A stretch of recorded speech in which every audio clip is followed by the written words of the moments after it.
一個人唔係唔想自己瘦，而係如果佢已經有壓力荷爾蒙，導致佢肥胖，佢個減咧係艱難到不得之了。大家可能咧對呢個名詞呢一個情況係好陌生。我都陌生。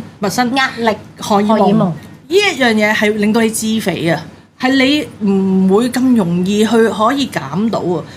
其實好多人都好身受其害嘅，但係因為佢哋唔識得表達，因為佢已經跌咗入去呢個另一個深淵裏邊。而我會某程度會覺得姜濤都有機會係跌咗入呢個情況裏邊咯。我想問下壓力荷爾蒙係因為嗱，我有啲朋友我唔知係咪叫壓力荷爾蒙啦，譬如佢工作壓力好大嘅時候咧，佢就會猛咁食雪糕，係咁食雪糕，一日食成5-6杯都得㗎。佢覺得食嗰啲甜嘢或者食雪糕或者食薯片，佢會覺得係個人減到壓，係咪類似咁樣而不停咁食嘢，定係都唔關不停食嘢事？唔關不停食嘢，就算你餓佢30日，佢都未必受得到。飲水都肥咧，有冇聽過呢啲咁嘅説？其實如果飲水都肥咧，你就要諗下，唔係你本身肯唔肯減肥，而係已經有其他因素影響到你減唔到肥。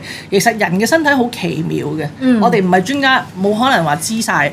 傳統嗰一 part 嘅所謂嘅減肥或者瘦身都好係 work， 但係咪真係啱你身體或者可以解讀晒你身體所有情況呢？我好保留啦。